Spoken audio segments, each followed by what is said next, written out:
Manusia bukan makhluk super dan sempurna yang bisa segala-galanya. Kesempurnaan hanya milik Allah. Seringkali kita tidak tahu apa yang ada di balik peristiwa yang kita alami dalam kehidupan, terutama yang kita anggap atau rasa buruk dan menyakitkan. Allah menegaskan bahwa segala yang terjadi pada diri manusia sesungguhnya adalah ulah manusia itu sendiri. Allah berfirman dalam Al-Quran surah Asy-Syura ayat 30. Dan apa saja musibah yang menimpa kamu, maka adalah disebabkan oleh perbuatan tanganmu sendiri. Allah bukan Tuhan yang jahat dan tidak akan menzalimi manusia.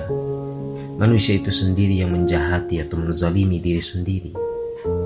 Hal ini ditegaskan Allah dalam surah Yunus ayat 44. Sesungguhnya Allah tidak menzalimi manusia sedikit pun, tetapi manusia itulah yang menzalimi dirinya sendiri. Oleh karena itu, ketika kita ditimpa hal-hal yang kita anggap buruk, kita tak perlu langsung menyalahkan siapapun atau hal-hal di luar kita. Kita mesti segera melihat ke dalam diri kita sendiri, mengingat-ingat apa yang telah kita lakukan di waktu sebelumnya. Barangkali ada keburukan yang kita lakukan, baik kita sadari maupun tidak.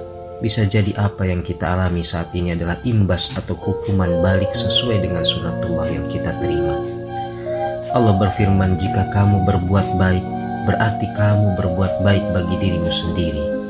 Artinya kebaikan yang kita lakukan, efek baiknya akan kembali kepada kita. Begitupun sebaliknya, keburukan yang kita lakukan, efek buruknya juga akan kembali kepada kita sendiri. Di ayat yang lain Allah berfirman, tidak ada balasan kebaikan kecuali kebaikan itu pula.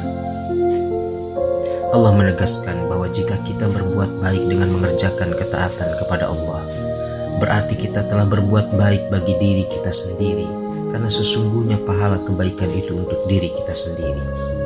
Sebaliknya, jika kita berbuat jahat dengan menimbulkan kerusakan, kejahatan itu akan berbalik kepada diri kita sendiri sebagai pembalasan atas kejahatan kita sebelumnya. Kebaikan hanya bisa didapatkan dengan kebaikan. Makin banyak kita berbuat baik, makin banyak pula kebaikan yang kita dapatkan. Begitulah sunnatullah atau hukum yang telah ditetapkan Allah bagi makhluknya. Kebaikan yang balasannya tak hanya di dunia secara langsung, yang bisa jadi dalam bentuk lain tetapi juga tidak langsung, yakni disimpan atau menjadi investasi di akhirat yang jauh lebih banyak dan besar, karena Allah Maha Pemurah dan Maha Kaya.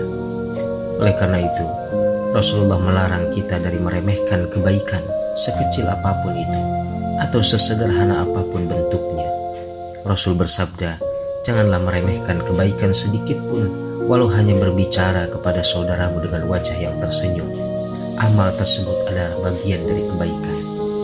Kita tidak tahu balasan kebaikan apa yang akan kita dapatkan ketika kita berbuat baik.